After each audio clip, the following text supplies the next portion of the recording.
We are going to get started. We know that there are some people joining us in a little bit, and for those of you, obviously, who don't know us, these webinars will be available for all of you who got tickets today in a post-webinar email. Cool, I think we're gonna get started. Well, welcome, first and foremost, on this wonderful Tuesday. Still, it's kind of morning. We're gonna go into the afternoon. This is an amazing, amazing powerhouse webinar we have today with the one and only Joe Mimran. We're very, very thrilled to have you here. You're kind of in all of our homes, so it's really extra special. For those of you who don't know us, my name is Danny Kagan, and I am joined by Victoria. My name is Victoria Marshman. Hi, everyone. We are the co-founders of City MOGULs. For those of you who don't know, we are a platform that celebrates, educates, connects great entrepreneurs. Today's Powerhouse webinar is powered by CIGC. Thrilled to have them as one of our partners for the year. We wanted to also welcome some of our MOGUL members. If you want to wave, if you're a MOGUL member, who are accessing today's chat as a part of their membership. If you want to learn more about that, you can head to citymoguls.com, or you can actually stay on after the Q&A. And Victoria and I will be here if you want to chat about our membership program. So for those of you who are new to our the way we kind of do things here, you can use the chat function. Keep yourself on mute. We will come to you if you have a question, and you can ask Joe directly. So you can take yourself off mute and put yourself on camera. If you don't want to ask directly, that's totally fine. Just let Victoria know in the chat. She's going to be monitoring that. You can also put your questions into that chat if you have something while Joe's talking. You don't want to interrupt and you want to just put it right in there. Go for it. We will come back to it absolutely by the end. This is a really safe and respectful space. It's also not a dragon's den or a shark tank. So if you're looking to pitch Joe, this might not be the place or the time. This is going to be a really, really exciting chat though. So please let us know if you have any questions, put in the chat, and I will pass it to Vic to introduce the man of the hour. Well, Joe, we are so excited to have you here today. Of course. Ooh, some feedback. You guys hear that? Yeah, I hear your feedback. There we go. We're good. We're good? Okay. Whew. It's not a virtual event with some technical. Okay. Well, Joe, I'm going to share your bio with everyone just to tell our guests some of the incredible things you've accomplished. So bear with me. Okay. Joe Mimran, it's always weird to hear about yourself, I'm sure, but here we go. Yeah. Well, let's see if you get it right. Let's see if you get it right. Yeah. Okay, here we go. You can let me know after. Joe Mimran is a leading contributor to the fashion and design industry and is best known for creating a succession of visionary brands and retail concepts, including Club Monaco, my personal favorite, Caban, Joe Fresh Beauty, and Alfred Sung. Joe is also an avid investor and a champion of exceptional entrepreneurs and stars on the popular CBC show Dragon's Den, which is now in its 12th season. During his time as chairman of the Fashion Design Council of Canada, Mimran helped grow Toronto Fashion Week into a global platform. He was the honorary chairman of the inaugural Canadian Arts and Fashion Awards and the recipient of the Canadian Style Award. In 2015, Joe was inducted into Canada's Marketing Legends Hall of Fame.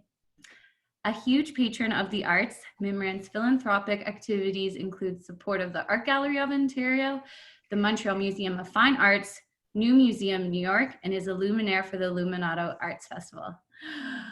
Welcome, Joe. That was a mouthful. You're here. Thank you. Thank you. I feel like that's also only like 2% of Joe's accomplishments. I know. We condensed it a bit. I hope that's okay. Yeah, it's okay. You forgot one of my recent brands that we created, Gray Matter, right. which we're pretty excited about as well. Yes. But that's okay. That's just, okay. We can blame that on your assistant. Okay, good. But we do have an exciting offer that we're going to allude to later in this webinar for everyone who's attending today in regards to gray matter. So stay tuned for that. Great. Yes. I'm gonna throw it to Danny. Well, thanks, Joe, again, and we're super thrilled to have you. How are you feeling right now, by the way? Like, how's COVID going for you? Just as a quick start. Well, it's a really interesting question, because I think COVID is like a mixed blessing in a way. As bad as it is for bricks and mortar, and we might want to talk about that later, and how tough it's been in so many regards, it's also been like this reset button that the whole world is pushing.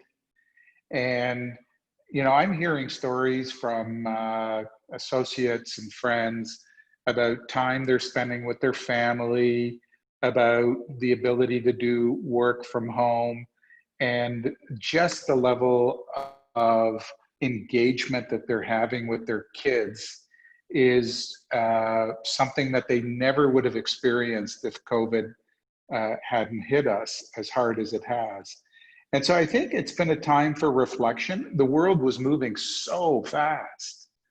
It was just on hyperbolic speed, just to keep up with everything that's going. And this has really forced this slowdown and a rethink about values and where we're going as a society. So I think it's been very interesting and as tough as it's been. Yeah, it has been very interesting, and lots of ups and downs, I'm sure. Can everyone hear Joe okay? I just got a little note that there might be some feedback. I can hear him perfectly. If you want to just message me, let me know, but I can hear you perfectly. Let's get to you, Joe, how you started, and I think people are really interested in your career trajectory. It's very interesting. Want to know let's go from the beginning. Where did your passion for entrepreneurship really begin? Yeah, I've talked about this before. I think a lot of the desire to be successful, the desire to be an entrepreneur came at a very young age. I talk about the boys' walk, my boys' walk, which was from Marley Avenue, and coming from a little 2-bedroom apartment. I shared a bedroom with my brother, and I'd have to walk all the way to the lower village to go to school in Forest Hill Junior High. And as I walked to the school, the homes would progressively get bigger till I got to the lower village, where I couldn't believe that people could live, one family needed a house that size. And then as I walked home, it was about a 45, 50-minute walk. As I walked home, the houses would get smaller and smaller as I got home. And every day there was one house in particular I would walk by, and I would say, one day I'm going to be able to buy that house. And that was me at the age of 12 years old. It's funny when you come from a sort of a poor background. My parents were not well off. Hardworking. I didn't really want for anything, but it really is a driver. Money becomes a very big kitchen table topic of conversation, and that's what I found fascinating about the show Dragon's Den, is that it is a kind of a family show. Kids seem to love the show as much as adults, because they get to really get involved in each of the pitches, and they kind of want to know who's going to get funded. What are the good ideas? Hey, maybe I can come up with a great idea, and I can be successful. And so I think that was really the start of it. And all of my friends who were very well off, because I went to this kind of one of the better schools in Toronto, they'd go to camp in the summer, and I would go to work in the summer. And that drove me even more to say, I do want to be successful. And I go back to when I finally had it pretty good. And I was driving my son around, and he was like in a great outfit. And I think, I can't remember what car I was in, but it was a pretty good car. And he was going to camp. And I said to him, Alexander, you're so lucky you've got this, you're going to camp, you're doing this, you're doing that. I didn't have any of that stuff. And he said to me, no, Dad, he said, you were lucky. And I said, what are you talking about? He said, you were lucky because that gave you a fire in your belly. Now this came from I think he was like 13 years old at the time. Wow. And so much wisdom out of that. And fortunately, I think he's carried a lot of that in his own life. And he's an entrepreneur who went on to sell his business to Airbnb, now works with Airbnb in Silicon Valley, and has a great life and is always being creative and doing things. And I think he took the lesson to heart, never wanted anything that he didn't earn. And I think he created his own fire in his belly in spite of having a lot of advantages. So I think that was the main driver. And of course, seeing my parents work as hard as they did, I think there was an emotional part of me that really wanted to succeed for that reason as well.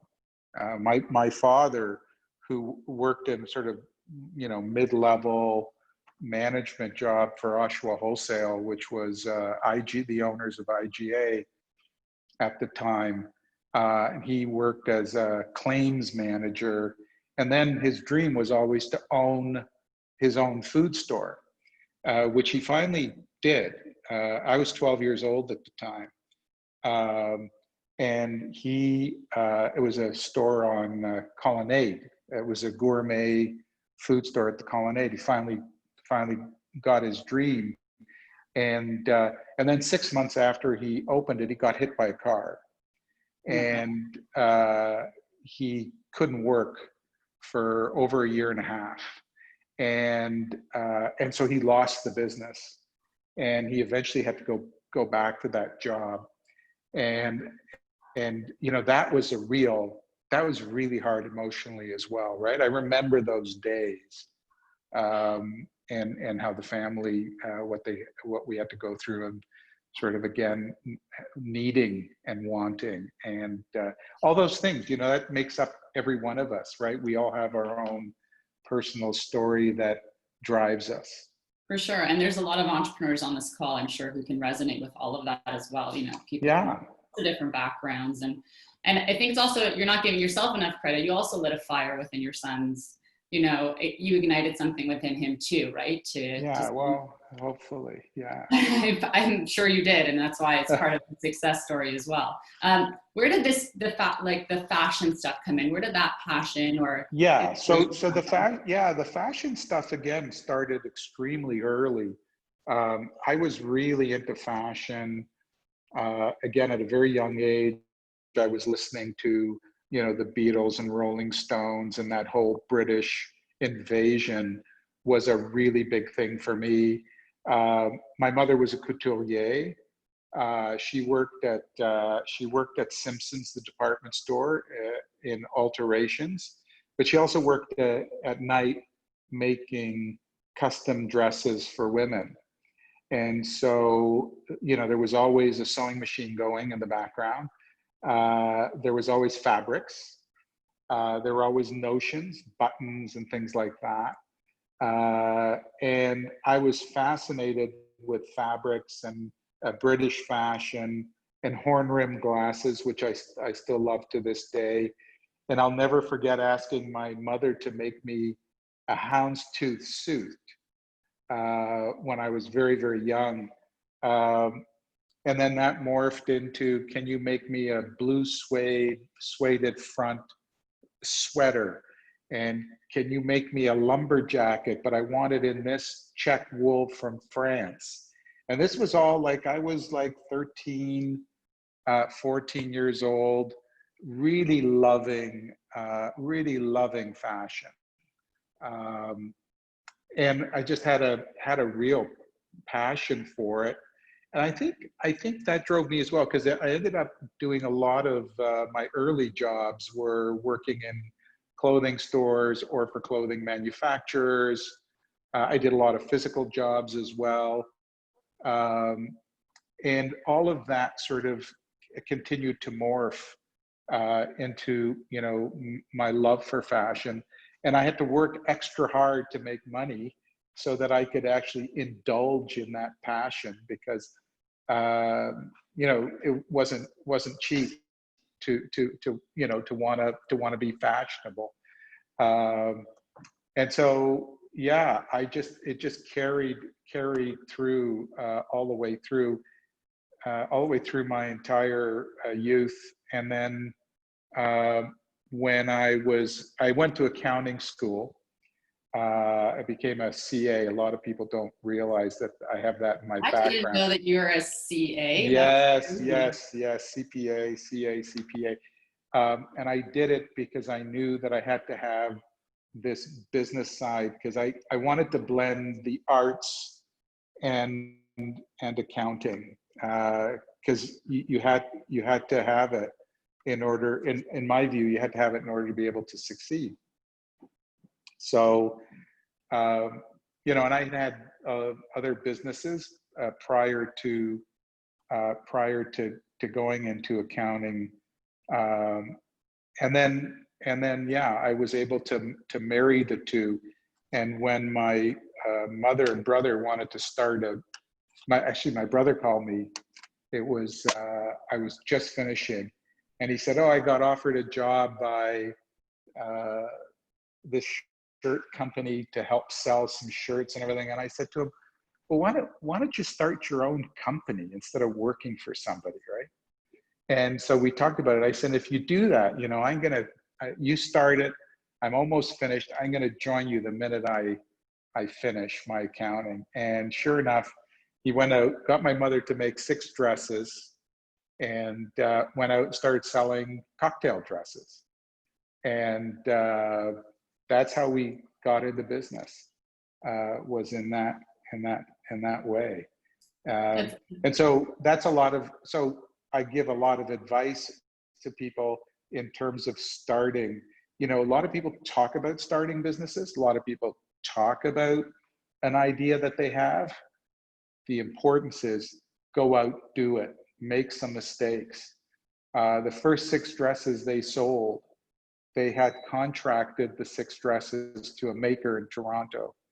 My mother went to go look at the dresses after they were finished, and to her horror, they had sewn the elastic waistband in straight instead of slightly curved. And the dresses in her view were no good. And it's what prompted us to then go and actually open our own factory. That was the catalyst for opening a factory. So even though there was this like blip right at the beginning of starting a business, you know, do it, learn, fix it, and move on. And so I think that's a really other important lesson for entrepreneurs. Go out and do it, and then fix it as you run into issues. Yeah, and we've been hearing this a lot. Like, you go out there, do it. Your first things you put out are going to be not what you want, but you iterate and iterate. Right. And think, yeah, you just nailed that. So, I mean, I'm going to use now that I know you have a CPA background. I mean, I think a lot of us want to know, and a lot of entrepreneurs just generally want to know, you know, what's that initial investment like when you're starting? Like, how do you know where to put all of your different pockets of money? Especially, I mean, I'm sure it was different for you when you were starting versus people starting now, especially during COVID. But what does that kind of look like? What are your thoughts on that? Yeah, I think there's 2 things that I would keep in mind. And the first thing is that capital today is far more accessible than it's ever been. There is more capital available. There's more access to it. There are different ways to access capital that there wasn't ever before. I think there's a glamour to the venture capital market that there wasn't before. It was a very staid, very disciplined market, particularly in Canada. Today, Canadians can also access and tap the US market very easily, whereas in the past, that was much more difficult to do. And I think that the venture capital market is so well funded, and they're always looking for new ideas and new opportunities. That I think if you've got a great business plan, then you can go out and you can find that capital. And that makes angel investing or angel investors more likely to help a company in the initial stages, because they know that they can get to an A round, and that the A round will get done if it's a great idea. Whereas in the past, that wasn't available. So we started with a $5,000 investment that I made, and my mother made, and my brother made, and we scraped that money together, and then we went and we started going to the unconventional banks, which were the factoring companies, which are still around today. In those days, I remember paying, it was prime plus 9% in those days, where prime got as high as 17%. So, we were effectively paying over 25% for our money. And it was super onerous. And if you didn't have your numbers together, your cash flows, and if you didn't understand how to talk to the banks and gain their confidence, or the factors and gain their confidence, it was very, very hard to finance your business. I think today, very different. Go out. I'd say always do a friends and family round when you're starting. You definitely do not want to dilute yourself too early on. Build your business plan, build your business case, and then go out and look for smart capital. And smart capital, are people that can not only bring capital to the table, but can also bring a lot of knowledge, advice, and help in terms of building the business. Yeah, it's a great point, because you want to bring on, and I love that term, smart capital. I've actually never heard it before. And it is really important to bring on the right people now. It's not just about the money. It's really about someone who can fill those gaps. So yeah, it's a great point. And so looking back at, was Club Monaco one of the first that you started? Yeah, I mean, the first business I started was a business when I was 14 years old with my brother. It was called Stu Count. It was a student discount card, and yes, we went along Bloor Street, and we would convince the retailers that if they signed up to this program, we would bring them a dearth of young customers that they don't currently have. So the 10% discount that they were giving would be a fantastic boon for their business. Anyway, we did this for about a year and a half, 2 years. We got all these different schools involved, and then it fizzled out. But the genesis of the idea was fantastic. It was at the time that Visa actually was just starting, and MasterCard, well, I think it was Visa was the first. So when we would place our logo on that front door, it was a real point of pride when we could get and nab an account. Anyhow, the business model was actually a fantastic business model. The student discount card is out there today. Mm-hmm. I met with Dean Mazariol, who is actually the CEO and founder of that business. and he's got a wonderful business. I told him the story. I said, "Oh, you think you had a unique idea?" I said, "I did it way back." You're the OG. Way back. Yeah, you were late on it back in the 60s. But yeah, and then I had an art gallery, which I started just out of, just in high school, my last year of high school, first year of university. And that was on Schollard. And I was very interested in the arts, still am. And I had a gallery. And then the first business was the dress business, the first true legitimate business. We were on Richmond Street, Richmond and Spadina. And actually that building is still there. It hasn't been turned into a condo yet.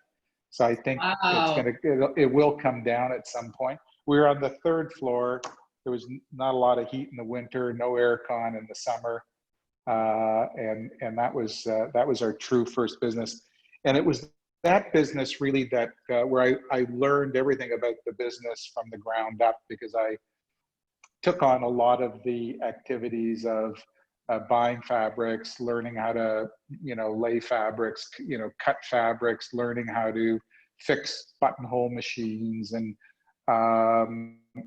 really got into the technical aspects of the business, as well as the marketing, branding aspects of the business. And that was when, very early on, realized that brands was the only way to go.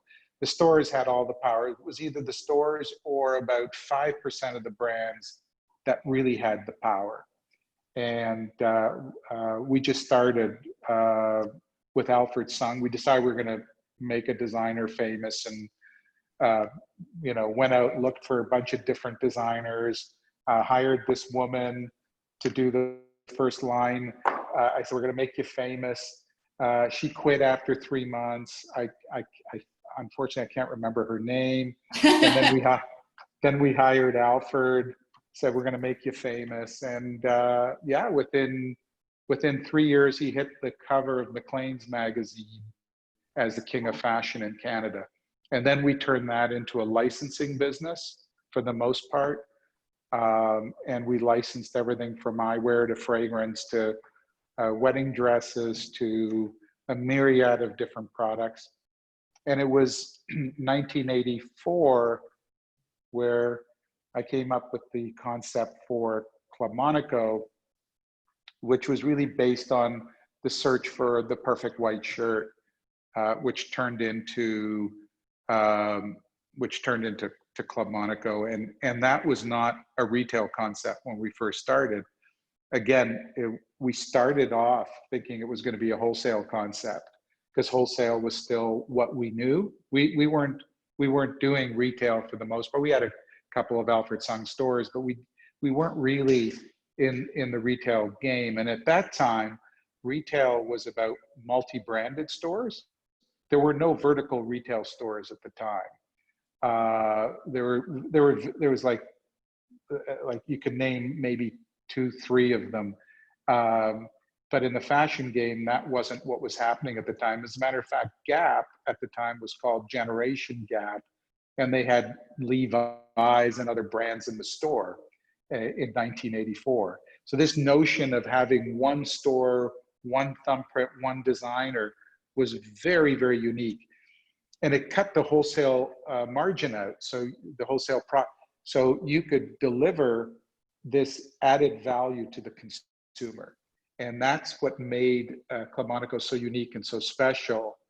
And when we opened, it was really quite amazing, because the pent-up demand for the concept. We had lineups. I mean, imagine lineups to get into stores. At that time, you would never see that. And it ran all the way down Queen Street past Peter when we initially opened, and it maintained that for quite a while, and it became a cult brand,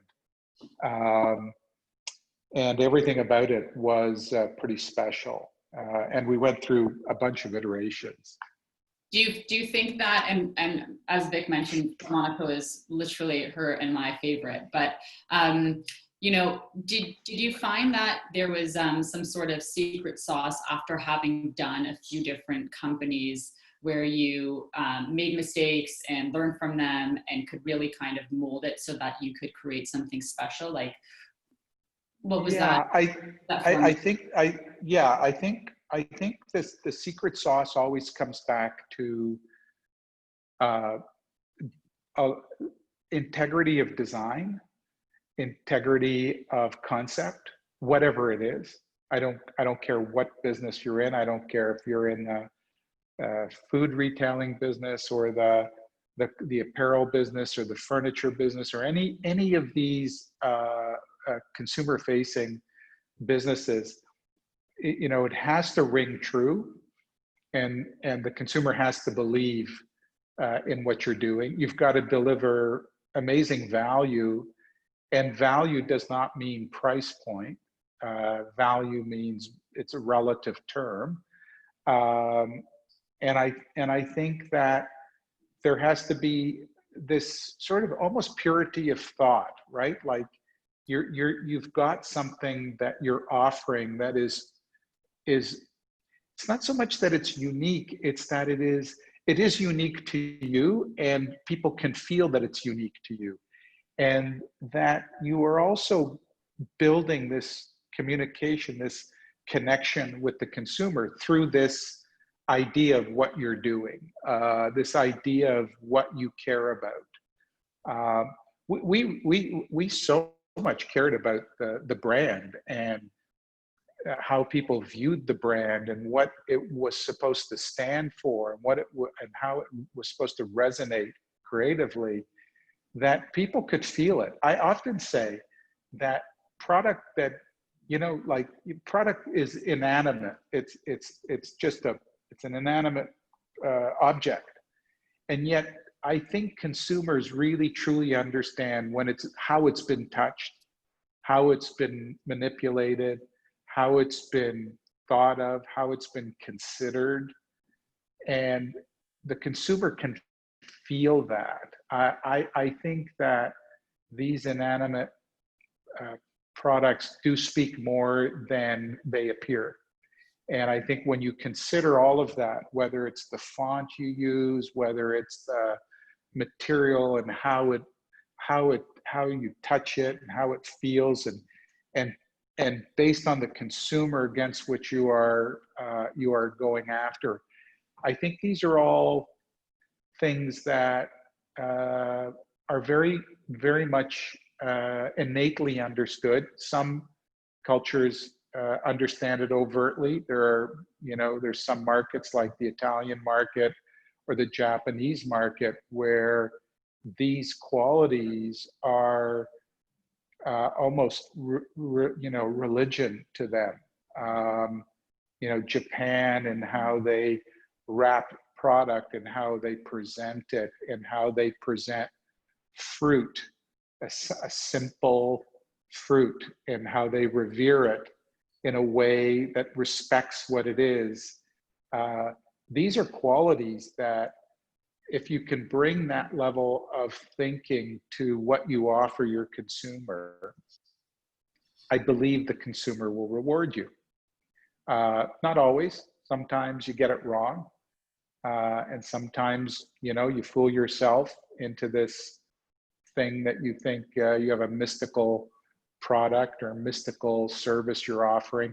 And that's the other trap that we get into, right? We can get into a trap where you think what you have is so special that everybody's going to come running for it. And I often say, you do have to be cautious you don't fall so in love with your own idea, you become blind. It's like blind love with your own idea.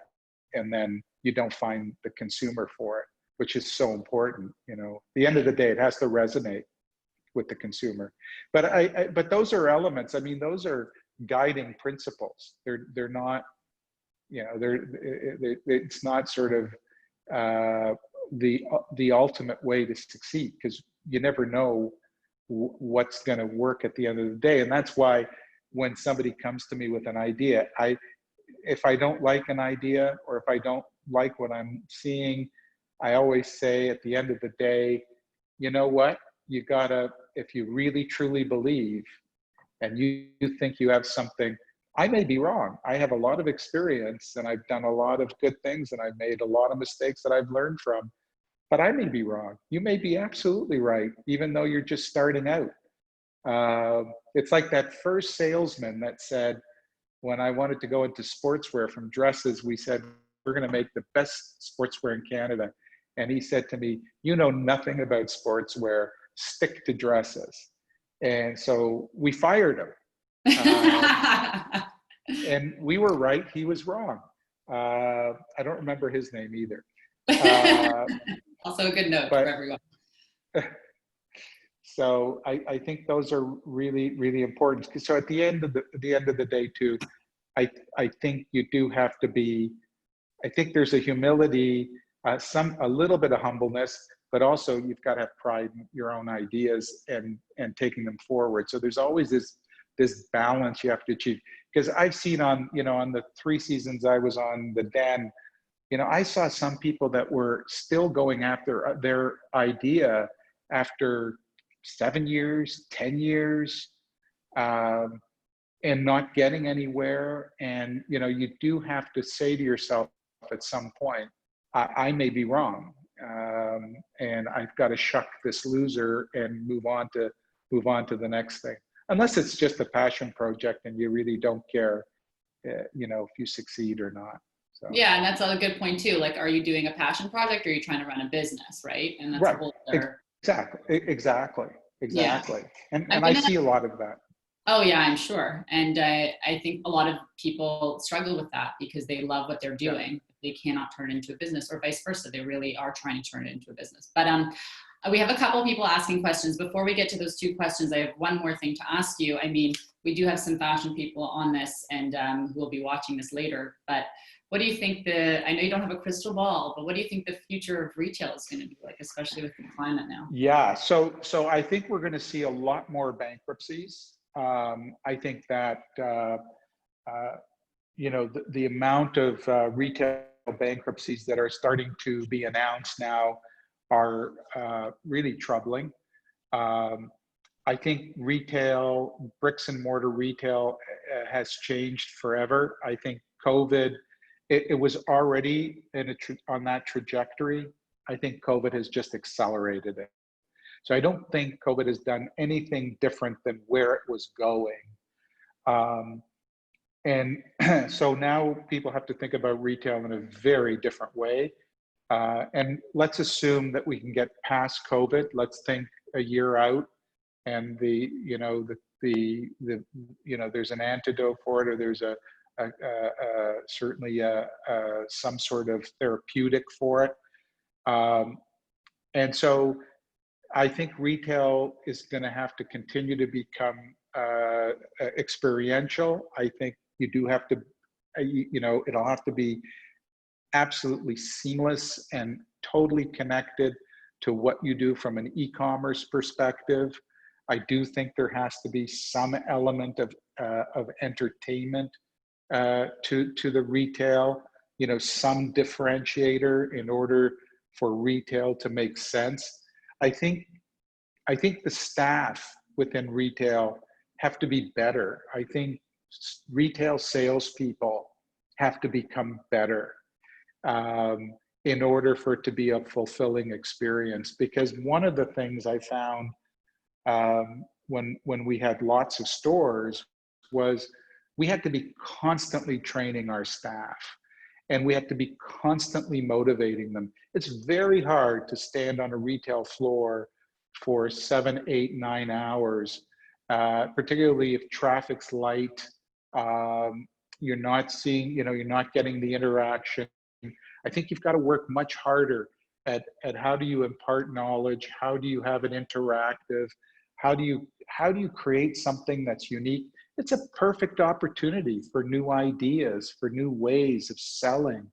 This is fertile ground for any entrepreneur who wants to do something different, right? The market is begging for it.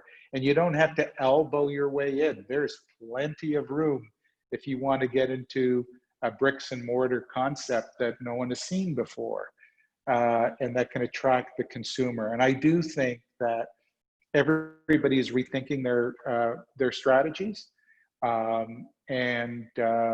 you know, but you better be an omni player.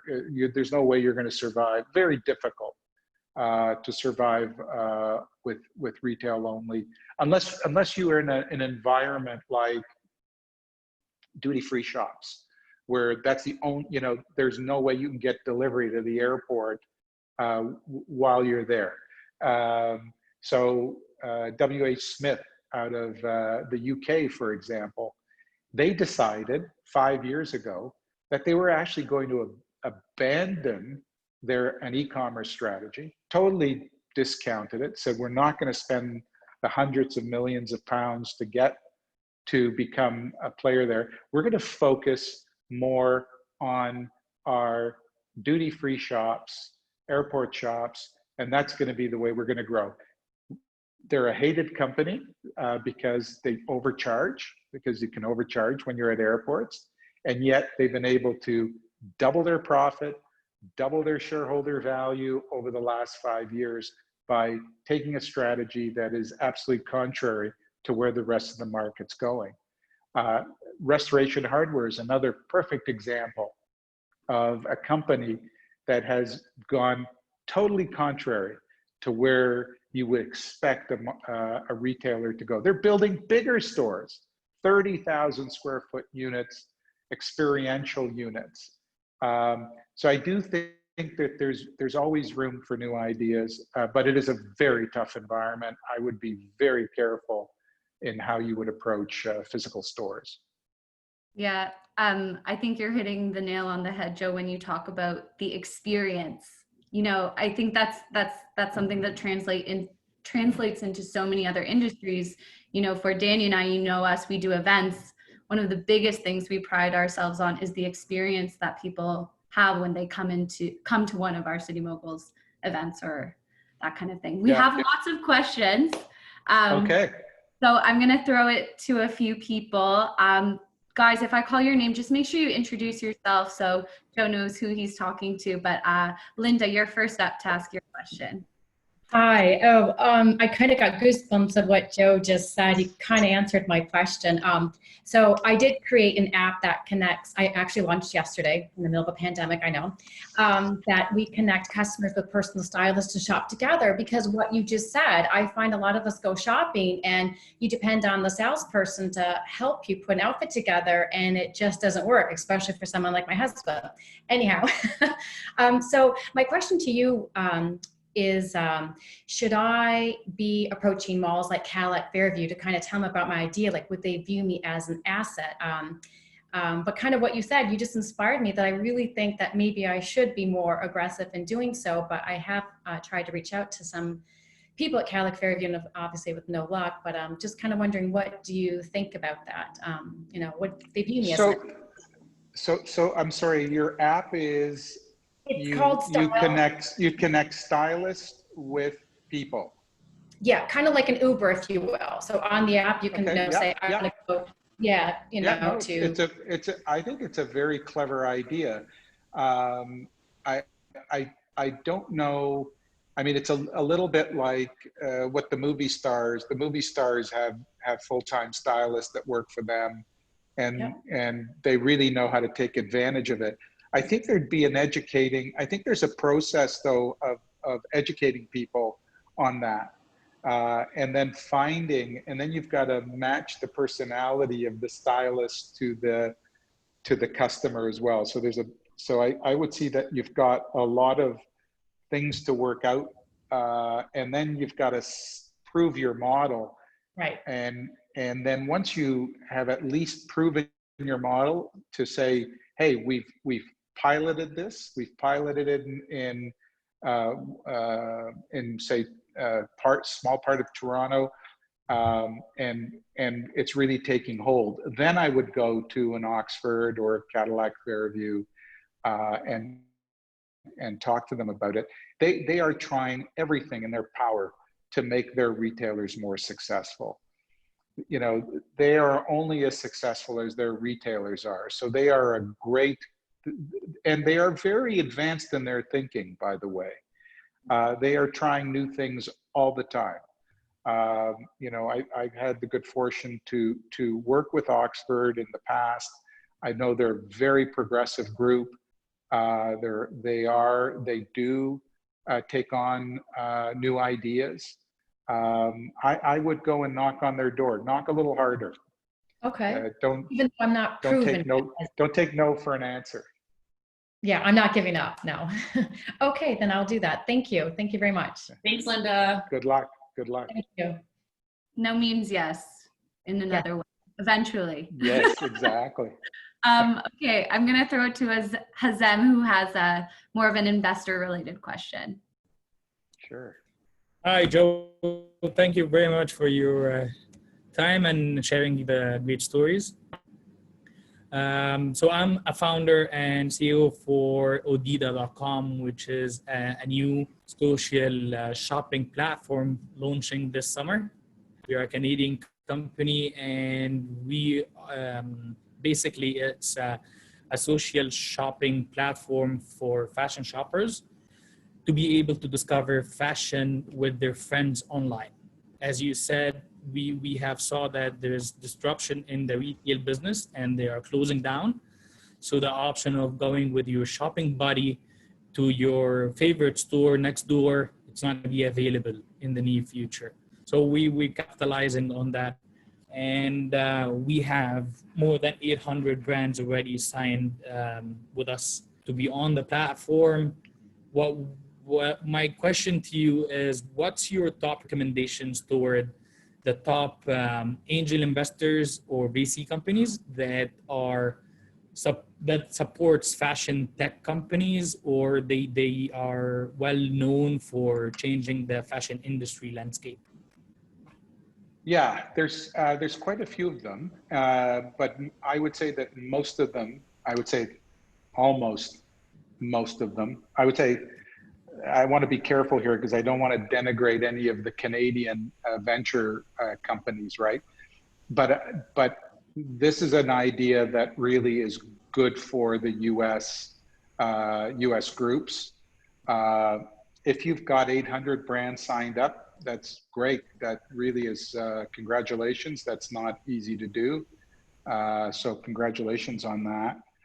I would go after the US guys. I can send you a list afterwards. There are some, just let the gals know at City Mogul, and I can give you a list of people to go after. There are people who specialize in this area, and they'd be good candidates to talk to. Can you spell Odida? Is it? Yeah, so it's ODEEDA.com. Okay. And you have competitors though in this field, don't you? I'm pretty certain I have seen this idea.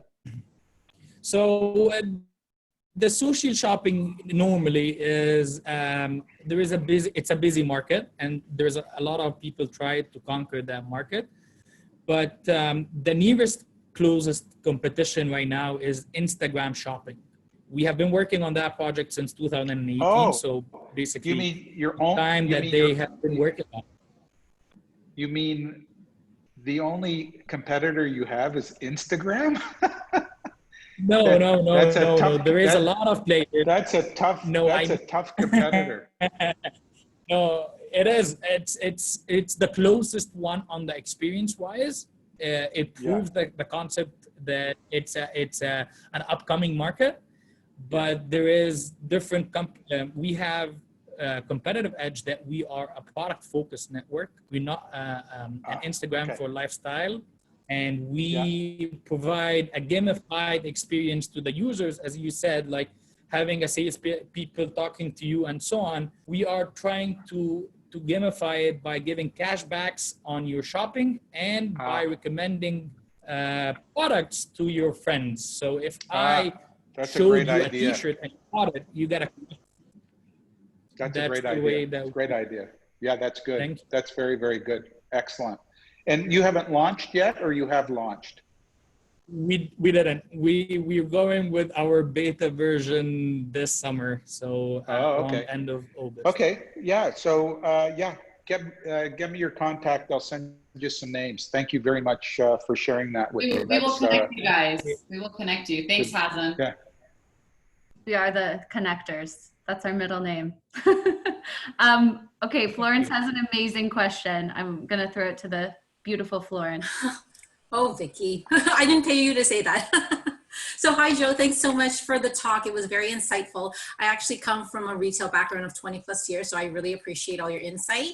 I'm actually representing Joe Fresh. I counted the pieces in my closet. I think I have at least 25 Joe Fresh clothing pieces. Oh, good. But, yeah, I'm a fan of Club Monaco and Alfred Sung. I grew up on them. So my question is more of a wellness type because I'm actually entering the coaching space. So I'm a mental wellness in the workplace coach. So what is your tried and true technique when things are going wrong or going not your way? So there's lots of ebbs and flows. There's lots of ups and downs to entrepreneurship. So I would love to hear how you come out of those slumps. Yeah. So what I find when people have a real adverse situation that occurs, they usually cannot make decisions. It freezes them. One of the worst things that can happen is inaction. And that's what I find occurs most often. I remember when we had some of the toughest times growing our business, there were days where I didn't know if I was going to meet payroll. I didn't know if I was going to make it through the other end. And you could find yourself sitting in the office just focusing on the problem and not knowing what to do. And I say, you've got to keep moving. Get up, get out, get on a call, talk to people, let it gestate in your mind in terms of how you're going to solve it. I found I would go to sleep with the problem, and in the morning I could wake up with a solution. You had to, just keep turning it and working it, and not just sitting back and hoping that something is going to happen. COVID is a perfect example. I'm involved in, I'd say, about 20 different companies. And what I find amazing is there were people who were running the businesses. Some of them went, woe is me. It's happening to me. My business is no good. Stores aren't open, And then there were others who said, I'm going to go out and I'm going to find a way to get over it. Whether it was making PPE products, whether it's, looking to ways of connecting through Zoom meetings, whether it was going out and searching for more capital, even in a most distressed time.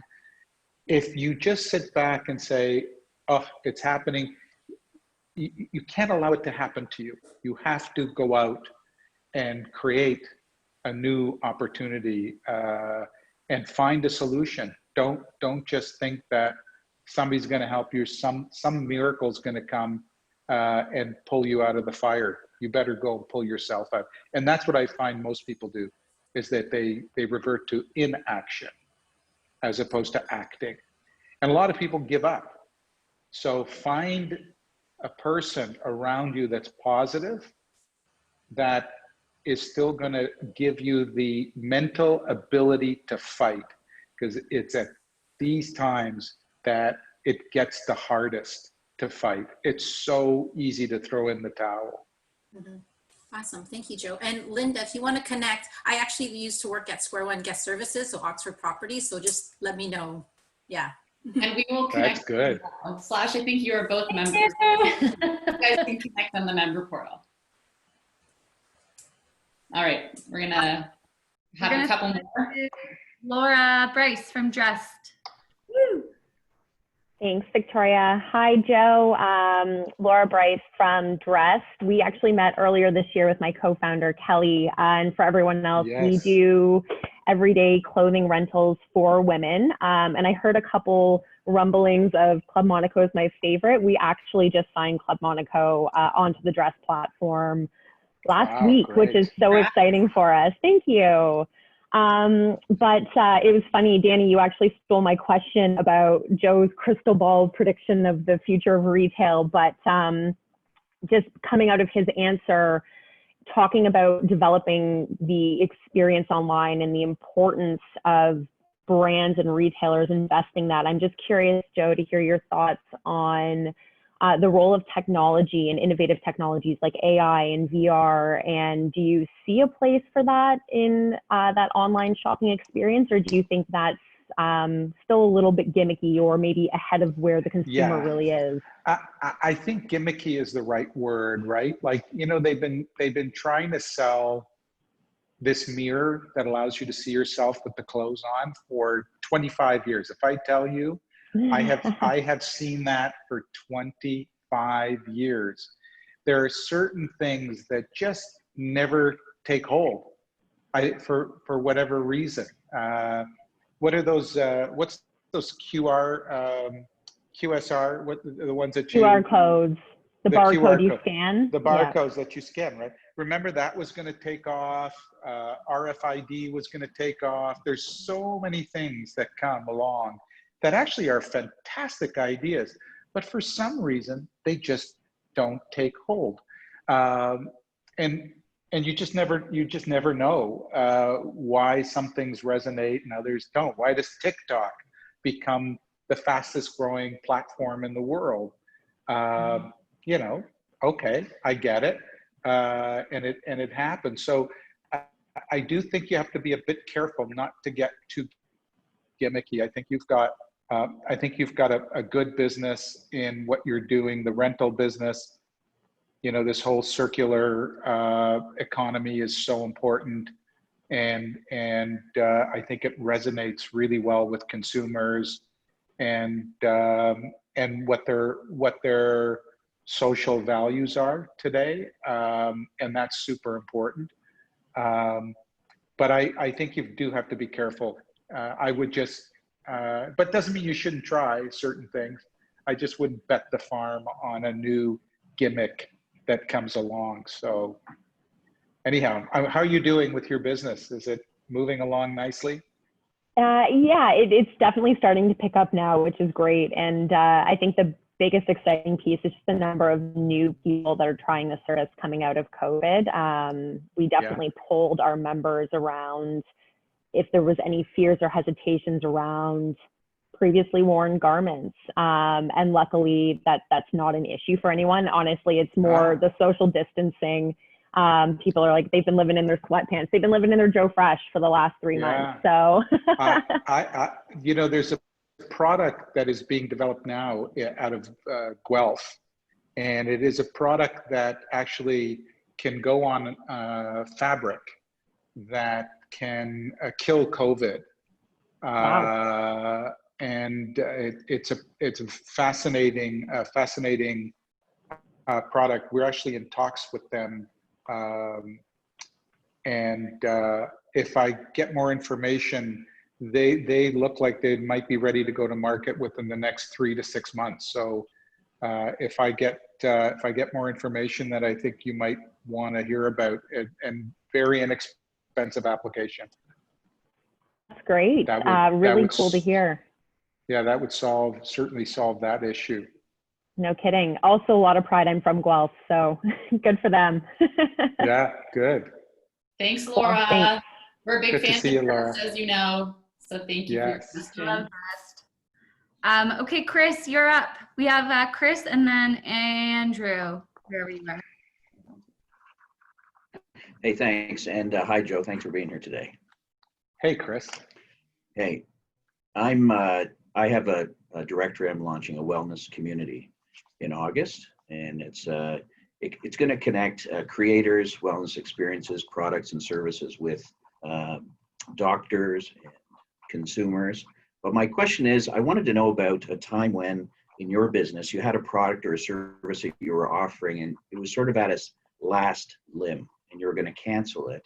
but then you decided to go forward one more time, and it made a big difference, and it just sort of opened up?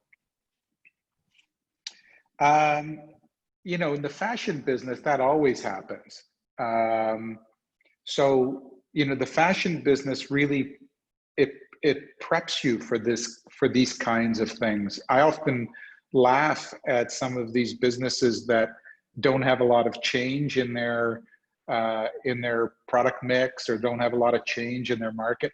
That's all we deal with is change. You could buy a turtleneck today that you think is going to be fantastic, and all of a sudden everything becomes a mock neck, and you know, and the world changes on you. You can go from a short skirt to a long skirt. You can go from, you know, high colors to somber colors in just in a heartbeat. And so I think that is always something from a fashion perspective that you learn to cope with. I think I talked about this earlier. If you believe you have something, you have to go after it. If you go after it to the point, though, where you're the only one believing it, and it's been a long, long time, you've got to either get outside counseling to help you through it in terms of, am I on the right track? And you may need some tough love, which is what I would do. I love the wellness space though. So when you said wellness to me, my ears perked up, because I believe that the wellness space is absolutely on fire. I think everybody relates to it right now. I think it's transforming the snacks we eat, the drinks that we drink. It's transforming so many areas of the industry, food industry, and supplements industry, and it is on a tear in terms of innovation. So keeping up with all of that information could be something very worthwhile, and having a community that can talk about all of these different products that are coming out every single week. There's a new ingredient, a new combination of ingredients, a new way of presenting those ingredients through teas, or through capsules, or powders, or tablets, or different formats. And I think that what we're not getting is perhaps enough of doctors and health practitioners weighing in on all of that, of what's going on, and having a good source of information for getting to some of these products, and also for these products to have a community that they can talk to and plug into. So as you know, if it's a new product that comes on stream, you know, can you be a conduit for promoting these products if in fact they do work to the extent that they claim? You know, can you help sell those products and market those products to your community? So I think the wellness space is a fantastic space. I don't know what your exact product is, but I love the space. There's really two drivers.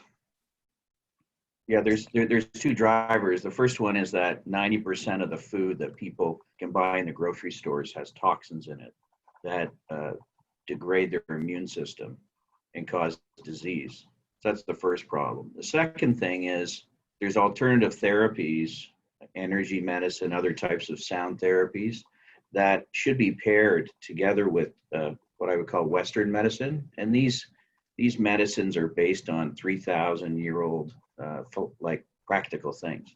Yeah. And there's a natural firewall that blocks, both in the food industry and also in the medical industry, from these things interconnecting. And so I see this platform as a way to start to create that awareness, and as a way to sort of leverage the community to then force and tip the scale towards this integration, because there's a lack of integration and understanding. Like even an apple, it's got a 4 on it, it's toxic. If it's got a 9 on it, it's organic. Like there's a huge difference between a 4 and a 9 apple, and people don't know. So that's part of my journey and what I'm bringing forward.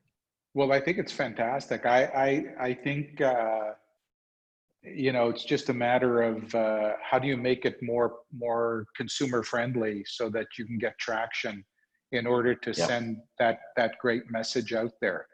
Because that is a great message. I really think it's something you should pursue aggressively and I am. get I behind am. it. Good. Yeah, Good. cheers. I thought you were asking me whether or not you should give it up or go forward with it. No, I was just looking for a story of inspiration, because inspiration is so key. And you've been through so much, and you've been pivoting and MVPs and no. Maybe there are That's certain all things I do. that stood That's out. all I do. You know? Yeah, that's all I do is pivot. Yeah. But I love it. What's the name of the company? Craft site. So the word craft and then the word site from inside, I put it together into the word craft site. It just stands for crafted insight in wellness, bringing it together. So site, SITE, right? SIGHT. Ah, Craft site. Okay. So it's crafted insight. Yeah. Yeah, and that's Cheers. Yeah, we'll be going live in August. There's a different website up right now. Cheers. Thank you. I'm going to look for it. Good luck. Thanks so much, Chris. That was awesome. We'll definitely all be looking out for that too. And I know Joe's a big juicer, so maybe he'll take some of that info from his juicing. Okay, we have one more. Yes, I realize there's two Andrews on the call, but it's Andrew from Monty & Co., our good friend. So Andrew, I'll throw it to you. Thanks, girls.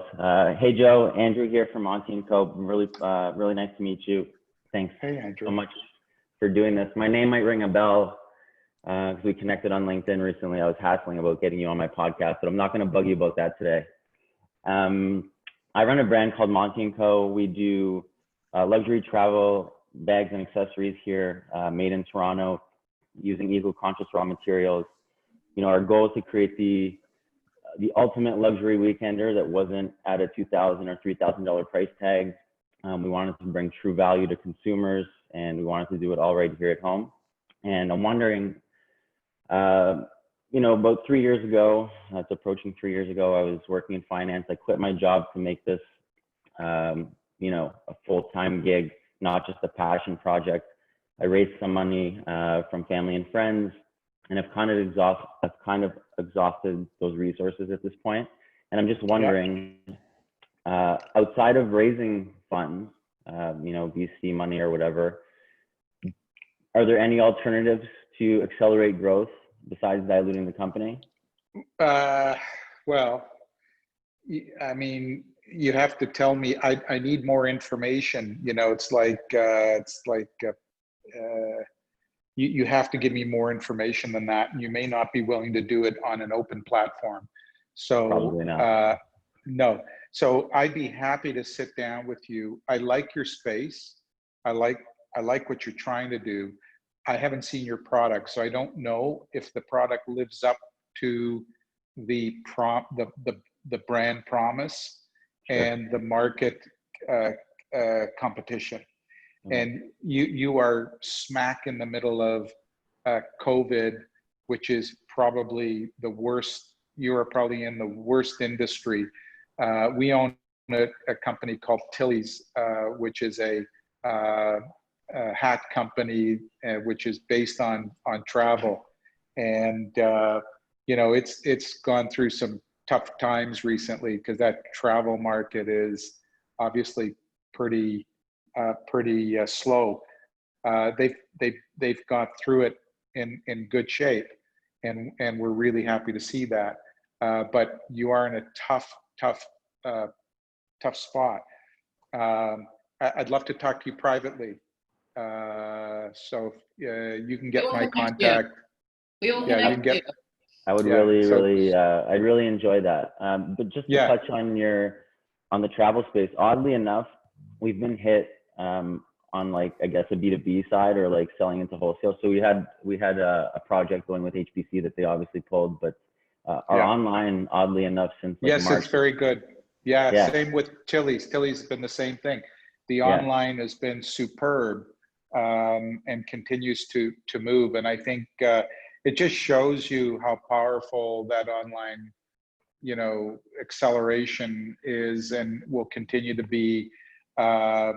but also, you know, it is entertainment for people, right? I mean, shopping is entertainment at the end of the day, and they are sitting at home, a lot of them not doing a whole lot. And this is an opportunity to, you know, entertain themselves and shop. So, but I'm going to go on your site. How do I spell it? So MONTE and AND and COE. Sorry, MONTE. So I'm going to text it to you so we can. Okay, super. We can move on. Thanks, Danny. Thank you so much, Andrew. Good luck. We'll speak Thanks, soon. Joe. I appreciate it. Look forward to talking to you. Andrew's a MOGUL alumni, so you can. Yeah, that's great. Cool. At the runway with his 3 co-founders. That was fun choreography for Danny and I. That was tough. That was the first and the last, probably. Oh, yeah. Thanks, Joe. Thanks, guys.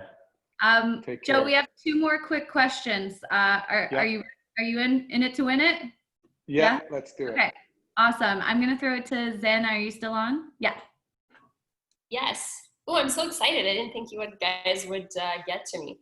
Hi, Joe. My name is Jana. I'm the co-founder of FlexSpace Studios.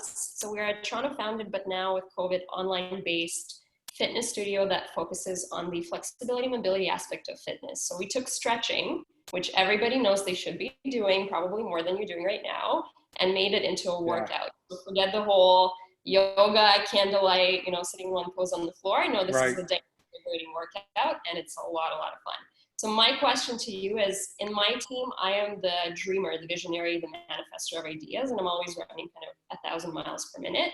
But I know not everybody operates like that, and I always find that I'm struggling with maintaining the balance between kind of leaping into the future, but celebrating the present. So I was wondering if you have any tips on balancing the two and working within the team where a lot of people have that need to celebrate the current accomplishments and always are kind of trying to rein the others like me back. Yeah, well, I think that always comes back to developing a balance. You know, we had very early on when we started Club Monaco, we brought in an individual who turned out to be a partner and a great friend of mine, Saul Naiman. And you know, we brought him in from HBC because he brought sort of a big company discipline into a very entrepreneurial environment. And I really let him, and this was a decision my brother and I made, where we said, look, you go ahead, you run some of the operation for us. You're really good at doing this. This is where your strength is. I think you've got to be realistic, and it feels like you are very realistic about what you are good at, and then where you feel you need some filling in. And I think you should look to somebody.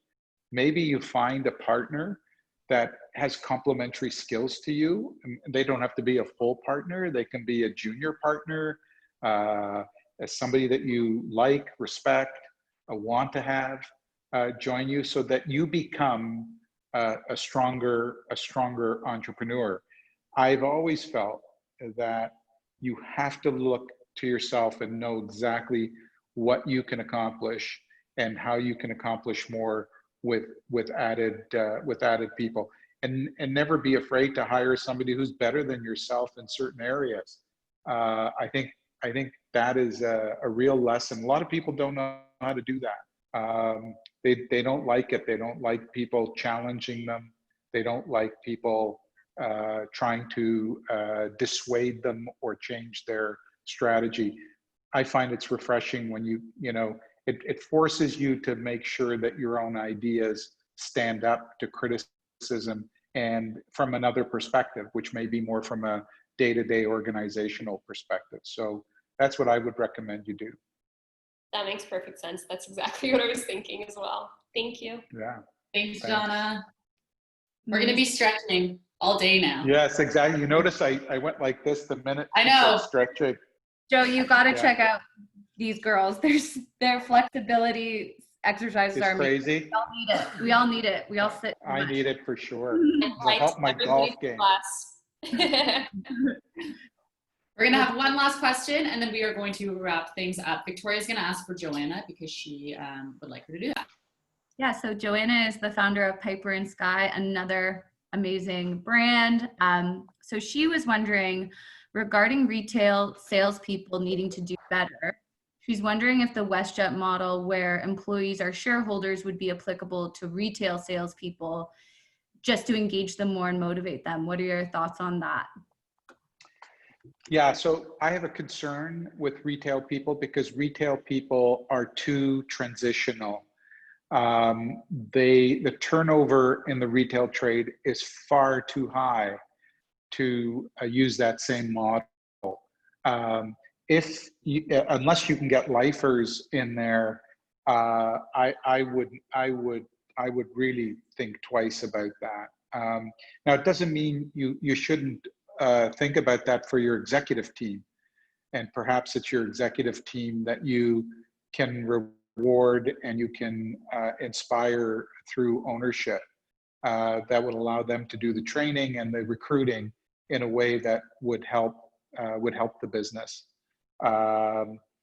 So that would be my advice. Now, it depends. I mean, I don't know the business well enough. I mean, there may be lifers in her business, in which case, you know, you can offer ownership positions, but just be careful. These will all become partners that you'll have to deal with, the shareholders agreements and different issues that come up and capital raises and everything else that you're going to have to bring them all along with you on that. And you need a pretty sophisticated approach to be able to manage that as you go forward.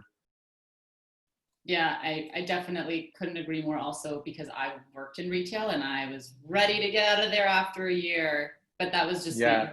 me. Yeah, but you know, there are a lot of career retail people as well, and some of them are pretty amazing that are out there, and you know, kudos to them because there's not a lot of great ones, but the great ones are pretty great. They've got. Oh yeah, definitely. Yeah, they've got. Yeah. Well, anyway, it's great. Joanna, for your comment and your question. I think we are going to wrap it up. And Joe, that has been, I feel like that was part one of like a part 10, like a 10-part series we could have done with you. I feel like we just took the. Yes, there was just, we only skimmed the surface. We only skimmed the surface. We're going to do another one with you if that's cool in the fall, and we'll dive a little deeper. Yeah, thank everyone no problem. So much for joining us on this Tuesday. Now it's afternoon. Yeah. You stay tuned because we might be sending something your way from Gray Matter, or you might be entered into a contest a couple times for being on this webinar. So stay tuned. If you haven't checked out Gray Matter, has anyone been into Staples? I mean, obviously not recently, and seen Gray Matter. The stuff is amazing. I sent Joe a photo when I was in there last. But yeah, it's awesome. And for anyone that has really been enjoying our Powerhouse webinar series, which we continue to do monthly, we have anywhere between 1 and 3 Powerhouse webinars a month. You can access these all for free by becoming an annual City MOGULS member. So if you'd like to learn more about that, Victoria and I are going to stay on the call for an extra few minutes. So you can chat with us about anything. Anyone that was going to get connected with Joe, I will circle back with him offline to see how he wants to be connected. Yeah, no, it's great. Perfect. And this Thursday, we have our monthly networking cocktails at 5 o'clock. It's again, free for members, $7, super great. You can grab a water or a cocktail or join us. It's a great networking opportunity with other like-minded entrepreneurs. So again, thank you so much, Joe. We cannot. My pleasure. It was great to be with you today. Yeah, it was great. Thank you. Thank you for the insight. And have a wonderful afternoon. We're going to stay on if anyone wants to chat. Okay. But you're heading off. Ciao. Thank you so much. Bye. Thanks, Joe. Oh, I need like leaving music now.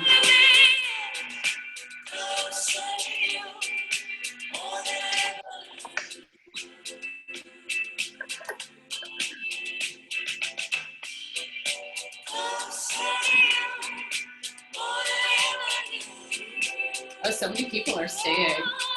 We can have a dance. I'm down for that. Thanks, Raj. Thanks, Raj. Nice to see you.